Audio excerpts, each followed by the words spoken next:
Well, we're in First John chapter 2 and verse number 19. We're going to look at just that one verse this morning, and it's talking about a departure. That is, some have left the faith, and that's always an agonizing thing.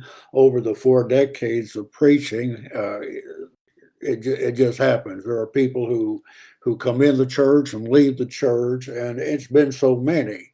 And so John is really writing about this in First John chapter 2 and verse 19. It must have been disappointing to the brethren to see some come in and go out. And so we're going to look at that. And it's something that, it's just something very, very frustrating, isn't it? So First John chapter 2 this morning, verse number 19, let's look at that. They went out from us. Now, the they were those who were included among us at one time. They went out from us, and let me give you just the original force of the language here. The idea is X. They were in it, and they came out of it. You can't come out of something unless you were in it. So they were actually really in it. That's very important to understand. And then the little word from, it means to, or apo in the Greek, means to go or depart from. So here's what he's saying here. Those who were in it, I mean, they were actually in it. They were in it from the beginning, and yet they came out of it and separated themselves from it. That is, they separated themselves from the church and the brethren. So I want you to see that that's what it's literally saying, so then we can understand the passage. So they went out from us, but they were not of us. Now, it's important to understand that little phrase too, isn't it? It's sort of like what Jesus said in John chapter 7, what is it, 7 to 18, really, where he said, we are in the world, but not of the world.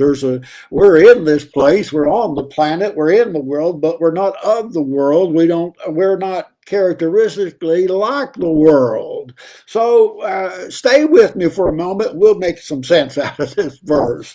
So they went out from us, but they were not of us. There was something lacking in it. Well, let me illustrate it for a moment. There are a lot of people who get married, and but yet in that marriage there's a lot lacking. There may be commitment or love, but there's just something missing in the marriage, though they're married. Now they're married, but there's something missing. And what is missing sometimes is the very cause and source of the departure. So he goes on to say here, if they had been of us, they would no doubt have continued with us. Now, if they had the same spirit and the same commitment, then they would have continued with us.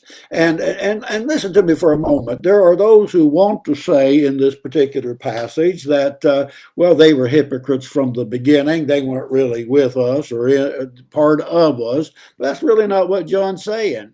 What he's saying, they were in us and then they exited from us and separated themselves from us. He's not saying that they were not part of us at one time, but there was something lacking in that commitment. Oh, you see it all the time. People may come in the church and they don't have the right spirit and the right commitment, and it's not too long, is it? I mean, where they depart from us. And that's all that John is saying here. He's not saying that, as many say, that you can't fall away. You certainly can, Galatians 5 and verse 4, and Paul is writing to the churches over there, and I'm not going to get into all that this morning, but he's writing over there and talking about how some of the brethren were trying to be justified by the faith, and he says, you've fallen from grace. And that's why he said in chapter 4 and verse 10, I'm afraid that my labor among you was in vain. All the preaching that I've done didn't help, and it was useless if you fall away. So what we have here then is simply this. There are some that have come in the church. They actually were in the church. They were actually saved. And when he said they're not part of us now because they didn't have the same spirit.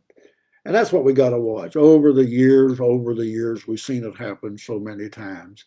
And so we got to keep the right spirit, don't we? We got to have the spirit that Christ wants us to have.